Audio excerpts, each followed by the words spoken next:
Hello friends, welcome back to our YouTube channel. आप सभी का मेरे यूट्यूब चैनल में स्वागत है। आज से आप सभी को कंप्यूटर की 1000 प्रश्नों की श्रृंखला देखने को मिलेगी, जो कि हमारे एग्ज़ाम पॉइंट ऑफ व्यू से बहुत ही महत्वपूर्ण है। हमारे कई सारे एग्ज़ाम्स हैं जिनमें कंप्यूटर पूछा जाता है, तो ये सीरीज़ हर एक एग्ज़ाम के पॉइंट ऑफ व्यू से बहुत ही महत्वपूर्ण है, जिनमें हमारा कंप्यूटर पूछा जा रहा है। ठीक है, तो आइए इस श्रृंखला की शुरुआत करते हैं। पहला प्रश्न है हमारा कि कंप्यूटर के हार्डवेयर पार्ट्स कौन से हैं। ऑप्शन है हमारे कीबोर्ड, माउस, सीपीयू या उपरोक्त सभी। तो पहले तो हार्डवेयर पार्ट्स जान लेते हैं। भाई हार्डवेयर पार्ट्स का मतलब क्या है। तो ऐसे पार्ट्स जिन्हें आप छू सकते हैं, ठीक है, जिन्हें आप छू सकते हैं और महसूस कर सकते हैं, ठीक है, प्लस महसूस कर सकते हैं। ऐसे पार्ट्स को हम लोग क्या कहते हैं, हार्डवेयर पार्ट्स कहते हैं। ठीक, अब हमें कंप्यूटर के पर्सपेक्टिव में बताना है। ठीक है, तो कंप्यूटर के ऐसे पार्ट जिन्हें आप छू सकते हैं, जिन्हें आप महसूस कर सकते हैं, उन्हें कंप्यूटर के हार्डवेयर पार्ट्स कहेंगे। जैसे आप कंप्यूटर के कीबोर्ड को छू सकते हैं, मॉनिटर को छू सकते हैं, सीपीयू को छू सकते हैं, प्रिंटर को छू सकते हैं, और हार्ड डिस्क ड्राइव जो होती हैं उनको छू सकते हैं, मदरबोर्ड को छू सकते हैं, प्रोसेसर को छू सकते हैं, स्पीकर को भी छू सकते हैं, स्कैनर को भी इवन आप छू सकते हैं। ठीक, तो ये सारे हमारे पार्ट्स कंप्यूटर के हार्डवेयर पार्ट्स कहलाएंगे। ठीक है, एक बार मैं फिर से रिपीट कर देती हूँ कि कंप्यूटर के हार्डवेयर पार्ट्स होते हैं keyboard, mouse, monitor, CPU, printer, hard disk drive, motherboard, processor, speaker, scanner. ये सारे हमारे कंप्यूटर के हार्डवेयर पार्ट्स हैं। ठीक, तो यहाँ पर ऑप्शन 4 हमारा बिल्कुल सही होगा, क्योंकि हमारा कीबोर्ड, माउस और सीपीयू तीनों हमारे हार्डवेयर डिवाइस हैं। ठीक,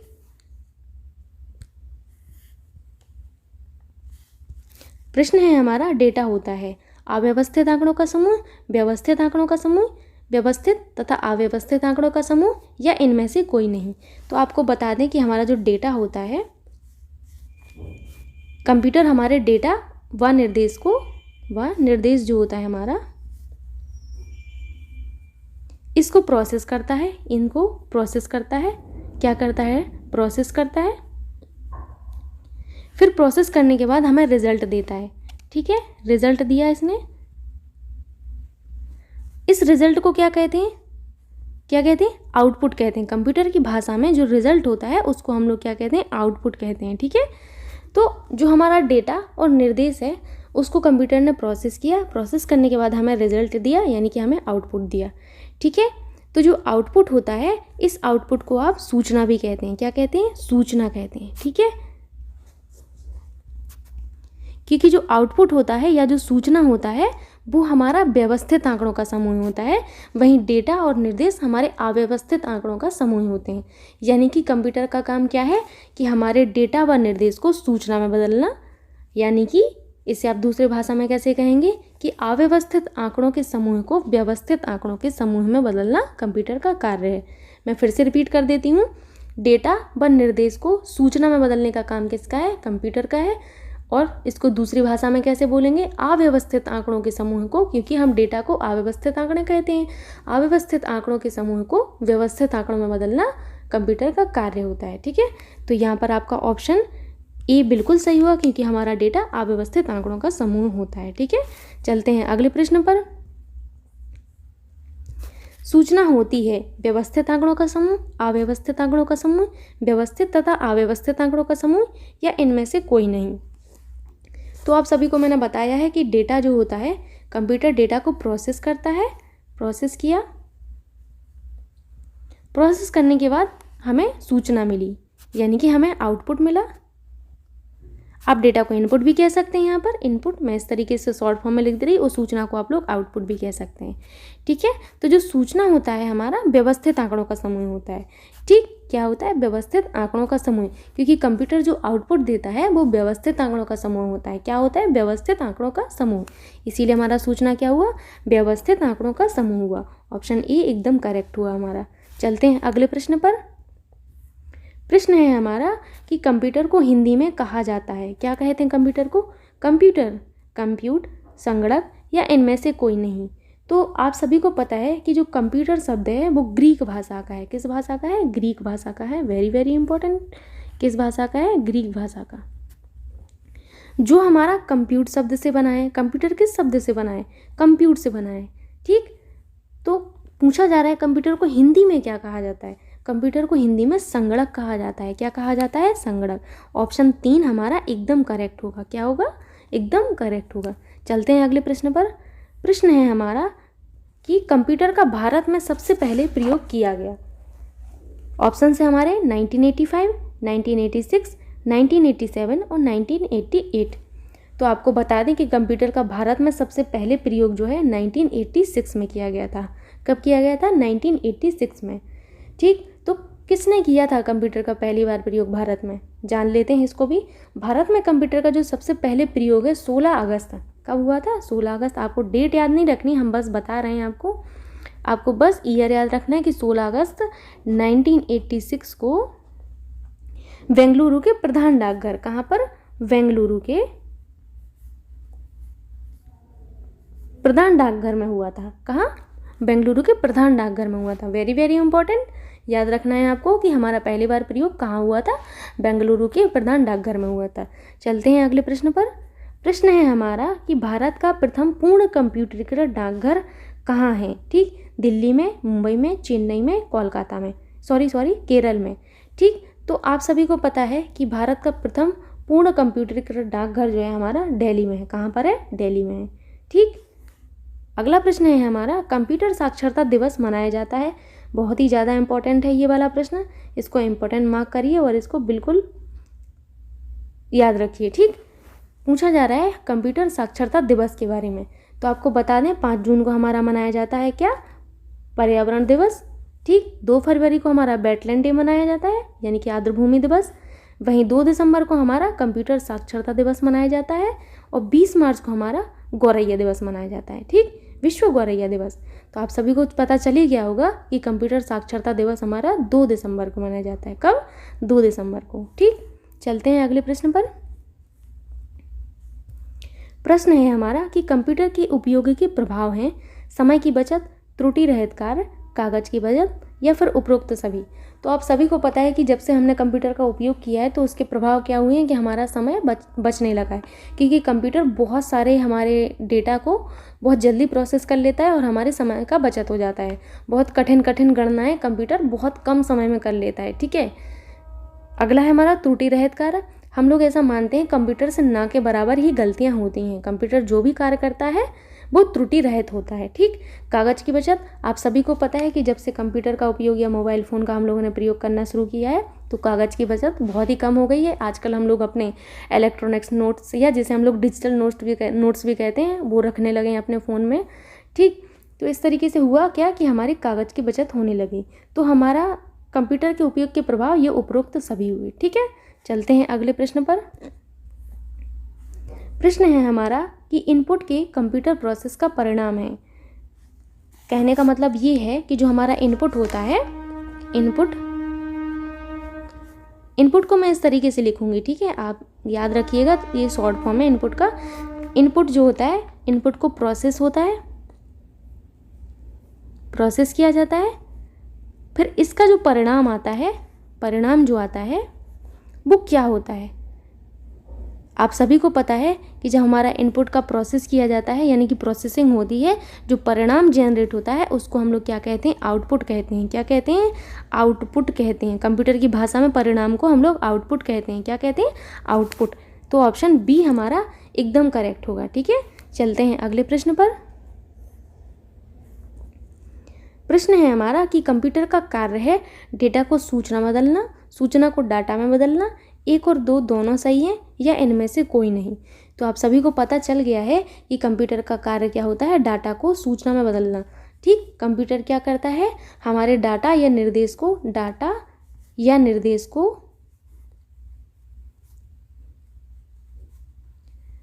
को प्रोसेस करता है। यहाँ पर प्रोसेस करने का काम किसका होता है? प्रोसेसर का होता है। ठीक है, ये आप बाद में पढ़ेंगे सारी चीज़ें। प्रोसेस किया किसने? CPU ने, यानी कि प्रोसेसर ने प्रोसेस किया। उसके बाद हमें सूचना मिली, यहाँ पर सूचना यानी कि हमें इन्फॉर्मेशन मिली। तो कंप्यूटर का काम क्या हुआ? डाटा को प्रोसेस करके सूचना में बदलना। ठीक है, या इनपुट को आउटपुट में बदलना। ठीक, या फिर अनऑर्गेनाइज्ड डेटा को या अव्यवस्थित आंकड़ों के समूह को व्यवस्थित आंकड़ों में बदलना। इसको आप 3 तरीके से बोल सकते हो। ठीक, आप तीनों तरीके जान सकते हैं। परीक्षा में प्रश्न किसी भी तरीके से दिया जा सकता है। ठीक है, चलते हैं अगले प्रश्न पर। प्रश्न है हमारा कि कंप्यूटर का प्रमुख कार्य है प्रोसेस करना, स्टोर करना, डेटा को सूचना में बदलना, उपरोक्त सभी। तो ये चीज़ तो आप पढ़ चुके हैं कि कंप्यूटर का ये वाला काम तो है डेटा को सूचना में बदलने का काम। ठीक, वहीं आप सभी को पता है कि कंप्यूटर जो होता है वो हमारा बहुत ज़्यादा अमाउंट की चीज़ों को स्टोर कर सकता है अपनी मेमोरी में। ठीक, कंप्यूटर का यूज़ आजकल इसीलिए किया जा रहा है कि इसकी विशाल भंडारण क्षमता की वजह से होता ये है कि कंप्यूटर के बाह्य तथा आंतरिक संग्रहण माध्यम जो होते हैं उनमें आप असीमित डेटा को भर सकते हैं। जैसे आप बाह्य माध्यम में क्या क्या यूज़ कर सकते हैं, हार्ड डिस्क वगैरह होती है, वहीं आंतरिक माध्यम में रैम रोम होती है। ठीक, तो ये जो है हमारे कंप्यूटर की डेटा को स्टोर करके रखते हैं। आप चाहें तो अपने 10 साल बाद भी अपने डेटा को देख सकते हैं। आपने जो भी इमेज वगैरह स्टोर की होगी कंप्यूटर में, आप 10 साल बाद भी देख सकते हैं। ठीक, कंप्यूटर बहुत ज़्यादा अमाउंट में आपके डेटा को स्टोर करके रखता है। तो स्टोर करने का काम भी हमारे कंप्यूटर का है, वहीं प्रोसेस करने का काम भी हमारे कंप्यूटर का है। क्योंकि कंप्यूटर करता क्या है, बेसिकली डाटा को सूचना में बदलता है। कैसे बदला उसने डाटा को सूचना में, अगर बदला है तो कैसे बदला है, ये आपका डाटा रहा। डाटा को अगर इसने सूचना में बदला है तो कुछ तो किया होगा। जब जो काम करता है ना कंप्यूटर, उस काम करने को ही कंप्यूटर का क्या कहते हैं हम लोग, प्रोसेस कहते हैं। ठीक है, प्रोसेस कहते हैं। ये प्रोसेस करने का काम किसका होता है, प्रोसेसर का होता है, लेकिन इसको कहा जाता है कि ये कंप्यूटर का कार्य है। ठीक, इतना अंदर आपको बाद में पढ़ने को मिलेगा कि प्रोसेसर हमारा क्या करता है, लेकिन अभी आपको यही जानना है कि डेटा को सूचना बदलने का काम हमारा कंप्यूटर करता है, प्रोसेस करने का काम हमारा कंप्यूटर करता है, साथ ही साथ स्टोर करने का काम भी हमारा कंप्यूटर ही करता है। इसीलिए आपका ऑप्शन 4 एकदम सही होगा। ठीक, चलते हैं हम लोग अगले प्रश्न पर। प्रश्न है हमारा कि कच्चे तथ्यों का समूह जो कि अर्थहीन होता है कहलाता है। यानी कि रॉ डेटा जो होता है हमारा, रॉ फैक्ट्स जो होते हैं उनका समूह जो हमारा अर्थहीन होता है, मतलब जिसका कोई सार्थक अर्थ नहीं होता है, क्या कहलाता है, डेटा, सूचना, डेटा तथा सूचना या इन्फॉर्मेशन। तो आप सभी को बता दें, हम आपको पहले भी समझा चुके हैं कि हमारा जो कच्चे तथ्यों का जो समूह होता है वो डेटा कहलाता है। क्या कहलाता है, डेटा। कच्चे तथ्यों के समूह को हम लोग डेटा कहते हैं। ठीक, और जो हमारा कच्चे तथ्यों का जो समूह होता है वो अर्थहीन होता है, उसका कोई सार्थक अर्थ नहीं होता है। ठीक, फिर इसी कच्चे तथ्यों के समूह को प्रोसेस किया जाता है तो वो हमारा सूचना में बदलता है। सूचना क्या होता है, हमारा ऑर्गेनाइज्ड डेटा होता है, यानी कि व्यवस्थित आंकड़ों का समूह होता है। ठीक, तो यहाँ पर आप समझ चुके होंगे अच्छे से। चलते हैं अगले प्रश्न पर। प्रश्न है हमारा कि कंप्यूटर की वह डिवाइस जिसे हम छू सकते हैं कहलाती हैं हार्डवेयर, सॉफ्टवेयर, प्रोसेसर या इनमें से कोई नहीं। तो कंप्यूटर की ऐसी डिवाइस जिन्हें आप छू सकते हैं वो हार्डवेयर कहलाती हैं। क्या कहलाती हैं, हार्डवेयर कहलाती हैं। हार्डवेयर डिवाइसेस कौन कौन सी हैं, कीबोर्ड है हमारा, माउस है, मॉनिटर है, सीपीयू है, प्रिंटर है, हार्ड डिस्क ड्राइव है, मदरबोर्ड है, प्रोसेसर है, स्पीकर है, स्कैनर है। ये सारे हमारे कंप्यूटर की हार्डवेयर डिवाइसेस हैं जिन्हें आप छू सकते हैं। ठीक, इन्हें आप लोग हार्डवेयर कंपोनेंट भी कहते हैं। कभी कभी कंप्यूटर के घटक जो हैं वो हमारे हार्डवेयर घटक होते हैं और सॉफ्टवेयर घटक होते हैं। ठीक, चलते हैं अगले प्रश्न पर। प्रश्न है हमारा, कंप्यूटर की विशेषता नहीं है गणना करना, सोचने की क्षमता, स्टोर करना, डाटा को सूचना में बदलना। आप लोग जानते हैं कि कंप्यूटर का काम ये वाला तो है, डाटा को सूचना में बदलने का, स्टोर करने का काम भी है। कंप्यूटर की जो मेमोरी होती है, रैम रोम, या फिर जो हमारे एक्सटर्नल मेमोरीज होती हैं जैसे हार्ड डिस्क ड्राइव, ये सब हमारे डेटा को स्टोर करने का काम करते हैं। वहीं गणना करना, आप सभी को पता है कि कंप्यूटर का काम ही यही है, गणना करना। ठीक है, तो हमारा सोचने की क्षमता जो है कंप्यूटर की विशेषता नहीं है, क्योंकि सोचने की क्षमता जो है सिर्फ ईश्वर ने मानव को ही दी है। किसको, मानव को दी है। ठीक, इसीलिए ऑप्शन 2 हमारा सही होगा। चलते हैं अगले प्रश्न पर। प्रश्न है हमारा कि वर्ल्ड वाइड वेब, जिसे आप विश्वव्यापी वेब भी कहते हैं, इसे ही हम लोग क्या, WWW। ठीक, इसके आविष्कारक कौन है, आपको बताना है। Sir Tim Berners-Lee, Larry Page, Mark Zuckerberg या फिर इनमें से कोई नहीं। ये हमारा प्रश्न बहुत ही इंपॉर्टेंट है परीक्षा के दृष्टिकोण से। इसको याद रखना कि हमारा वर्ल्ड वाइड वेब या विश्वव्यापी वेब जो होता है, जिसे हम लोग WWW भी कहते हैं, इस चीज़ को आप याद रखना कि इसको WWW भी कहते हैं कि आविष्कारक सर टिम बर्नर्स-ली हैं। कौन है, ली साहब हैं। ठीक, तो ये जो लैरी पेज है इनके बारे में भी थोड़ा सा जान लेते हैं। लैरी पेज जो है हमारे गूगल के फाउंडर हैं। कौन है? गूगल के फाउंडर। आपसे परीक्षा में प्रश्न पूछा जा सकता है कि गूगल के फाउंडर का नाम क्या है, तो गूगल के फाउंडर का नाम हमारा लैरी पेज है। क्या है? Larry page. वहीं मार्क जुकरबर्ग के बारे में तो आप लोग बहुत अच्छे से जानते होंगे कि एफबी यानी कि फेसबुक जो होता है हमारा, फेसबुक के फाउंडर हमारे मार्क जुकरबर्ग हैं। ठीक, तो हमारा ऑप्शन 1 एकदम करेक्ट होगा। ठीक है, इस प्रश्न का हमारा उत्तर होगा 1। ठीक, टिम बर्नर्स-ली। ठीक, चलते हैं अगले प्रश्न पर। प्रश्न है हमारा कि CAD का संक्षिप्त नाम है common aided design, complex and design, communication and region aided design, computer aided design. तो आपको बता दें कि हमारा CAD का पूरा नाम कंप्यूटर एडेड डिज़ाइन है। ऑप्शन 4 एकदम सही होगा। अब सबको पता है कि अगर हमारी परीक्षाओं में कंप्यूटर सब्जेक्ट आता है तो फुल फॉर्म से रिलेटेड एक ना एक प्रश्न जरूर बनता है, तो जो हमारे संक्षिप्त नाम वाली चीज़ें हैं उनको जरूर आप याद रखें। ठीक, चलते हैं अगले प्रश्न पर। ECS का अर्थ है access credit supervisor, extra case states, exchange clearing standard या फिर इलेक्ट्रॉनिक क्लियरिंग सर्विस।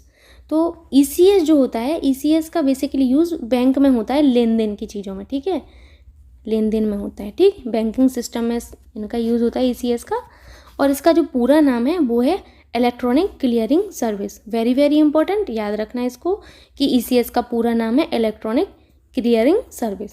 ठीक, चलते हैं अगले प्रश्न पर। प्रश्न है हमारा कि विश्व में सर्वाधिक कंप्यूटरों वाला देश है भारत, रशिया, जापान, संयुक्त राज्य अमेरिका। तो जो हमारा सर्वाधिक कंप्यूटरों वाला देश है वो हमारा संयुक्त राज्य अमेरिका है। संयुक्त राज्य अमेरिका हमारा कौन से महाद्वीप में है? उत्तरी अमेरिका महाद्वीप में है। ठीक है, तो आप यहाँ पर जान चुके हैं कि सबसे ज़्यादा कंप्यूटरों वाला देश हमारा USA है। ठीक है, चलते हैं अगले प्रश्न पर। प्रश्न है हमारा कि प्रथम गणक यंत्र का नाम है पास्कलाइन, एनालिटिकल इंजन, अबेकस या फिर कंप्यूटर। तो ये चीज़ तो बहुत ही इंपॉर्टेंट है हमारा, इसको आप इंपॉर्टेंट मार्क कीजिए। आप सभी को वैसे तो इस श्रृंखला में जितने भी प्रश्न हैं आपके सारे इंपॉर्टेंट हैं, लेकिन जो बहुत ज़्यादा इंपॉर्टेंट हैं उनको आप जरूर याद रखिएगा। ठीक है, जैसे जो हमारा प्रथम गणक यंत्र है वो हमारा अबेकस है। क्या है? अबेकस है। वहीं पास्कलाइन क्या है? तो आपको बता दें कि पास्कलाइन जो होता है हमारा प्रथम यांत्रिक गणना मशीन है। क्या है हमारी पास्कलाइन? प्रथम यांत्रिक गणना मशीन। वेरी वेरी इंपॉर्टेंट, परीक्षा में पूछा जा सकता है कि प्रथम यांत्रिक गणना मशीन हमारी कौन सी है? तो पास्कलाइन थी, जिसका आविष्कार किसने किया था? ब्लेज पास्कल ने किया था। किसने? ब्लेज पास्कल ने। ठीक, आई होप आप जान चुके हैं। आपसे ऐसे भी पूछा जा सकता है कि प्रथम मैकेनिकल कैलकुलेटर कौन है? तो प्रथम मैकेनिकल कैलकुलेटर हमारा पास्कलाइन ही है। ठीक है, इसका काम क्या था? ये बेसिकली घटाना और जोड़ वाली क्रियाएं करता था, इसीलिए इसको एडिंग मशीन भी क्या कहा गया? क्या? Adding machine. ठीक है, एडिंग मशीन। ठीक ठीक, अब हम लोग जानते हैं एनालिटिकल इंजन के बारे में कि एनालिटिकल इंजन क्या है। तो एनालिटिकल इंजन का जो आविष्कार है वो चार्ल्स बेबेज ने किया था। किसने? चार्ल्स बेबेज ने किया था। ठीक, बहुत ही इंपॉर्टेंट है कि एनालिटिकल इंजन का आविष्कार किसने किया था? तो चार्ल्स बेबेज ने किया था। जो एनालिटिकल इंजन है ये हमारा पंचकार्ड के दिशा निर्देशों पर कार्य करता था। पंचकार्ड क्या होता है? पंचकार्ड बेसिकली हमारे स्टेटमेंट्स को स्टोर करने वाला कार्ड्स होते हैं, 5 कार्ड होते हैं इसमें कुछ। ठीक, तो ये जो हमारा एनालिटिकल इंजन है वो हमारे पंचकार्ड के दिशा निर्देशों पर कार्य करता था। साथ ही साथ इसे विश्व का पहला कंप्यूटर कह सकते हैं आप। क्या? विश्व का पहला कंप्यूटर हम लोग एनालिटिकल इंजन को कह सकते हैं। ठीक, अबेकस के बारे में आपको पता चल ही गया है कि प्रथम गणक यंत्र हमारा अबेकस ही है। वहीं कंप्यूटर के बारे में तो आप इस पीढ़ी में पढ़ ही रहे हैं। ठीक, चलते हैं हम लोग अगले प्रश्न पर। प्रश्न है हमारा कि पास्कलाइन जो होता है, पास्कलाइन का आविष्कार किसने किया था? चार्ल्स बेबेज ने, ब्लेज पास्कल ने, लेडी एडा एगस्ट्रा ने, या इनमें से कोई नहीं। तो आप सभी को पता है कि पास्कलाइन का जो आविष्कार है हमारा ब्लेज पास्कल ने किया था। ठीक, किसने किया था? ब्लेज पास्कल ने किया था। इसे क्या कहते हैं हम लोग? पास्कलाइन को क्या कहते हैं? प्रथम यांत्रिक गणना मशीन या फर्स्ट मैकेनिकल कैलकुलेटर। ठीक, लिख देती हूँ यहाँ पर फर्स्ट मैकेनिकल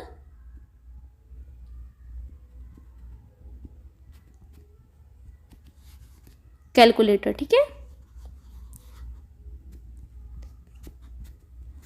देखिए आप जो प्रश्न है ना उसको कई तरीके से पूछा जा सकता है आपसे परीक्षाओं में, तो जो आपको बताया जा रहा है उसको भी ध्यान से सुनिए कि प्रश्न के अलावा जो उत्तर के अलावा बताया जा रहा है उसको भी ध्यान से सुनना है, ठीक है।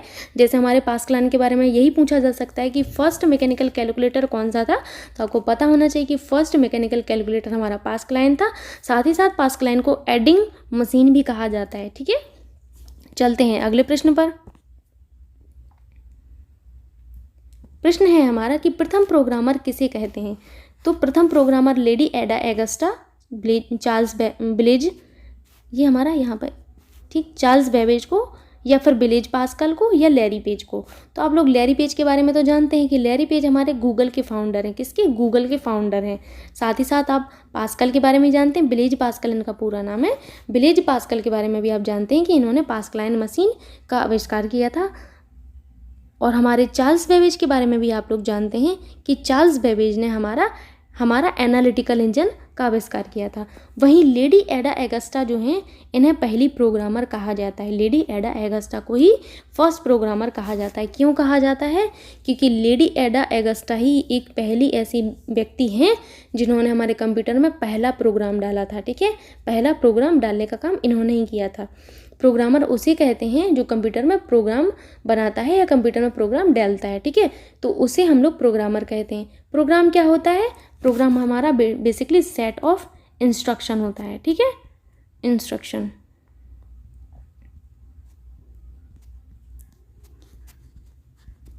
ठीक, सेट ऑफ इंस्ट्रक्शन होता है हमारा प्रोग्राम। प्रोग्राम क्या करता है? हमारे हार्डवेयर पार्ट्स को बताता है कि उन्हें कैसे काम करना है, ठीक है। आप लोग जान चुके हैं कि पहली प्रोग्रामर का नाम क्या था? लेडी एडा एगस्टा, ठीक है। अगला प्रश्न है हमारा कि आधुनिक कंप्यूटर विज्ञान के जनक किसे कहा जाता है। बहुत ही इंपॉर्टेंट प्रश्न है कि आधुनिक कंप्यूटर विज्ञान के जनक किसे कहा जाता है। लैरी पेज को, मार्क जुकरबर्ग को, चार्ल्स बेबेज को या ब्लेज पास्कल को। तो देखो आप ब्लेज पास्कल के बारे में तो जान ही चुके हैं कि हमारे ब्लेज पास्कल जी को तो नहीं कहा जाता है। क्यों नहीं कहा जाता है? क्योंकि इन्होंने पास्कलाइन मशीन का आविष्कार किया था। और हमसे तो पूछा जा रहा है कि आधुनिक कंप्यूटर विज्ञान के जनक कौन हैं। तो हमारा जो फादर ऑफ मॉडर्न कंप्यूटर कहा जाता है वो हमारे चार्ल्स बेबेज जी को कहा जाता है। किसको? चार्ल्स बेबेज जी को कहा जाता है, ठीक है। तो हमारा ऑप्शन 3 एकदम सही होगा।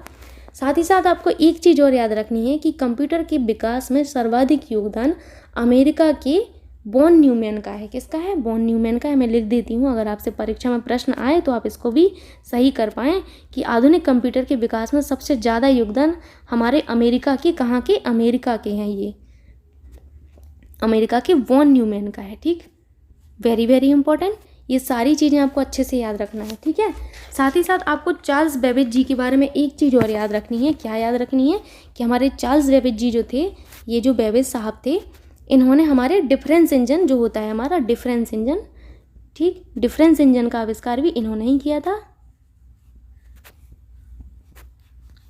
ठीक।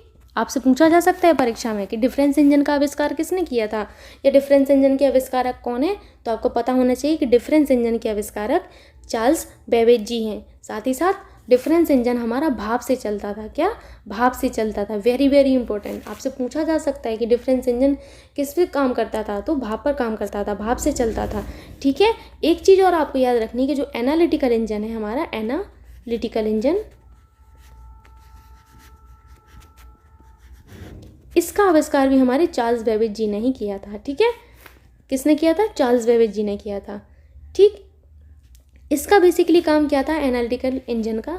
ये हमारी गणित की जो संक्रियाएं होती हैं, जैसे हमारा जोड़ हुआ, घटाना हुआ, गुणा हुआ, भाग हुआ, ये सारे काम कर लेता था हमारा, ठीक है।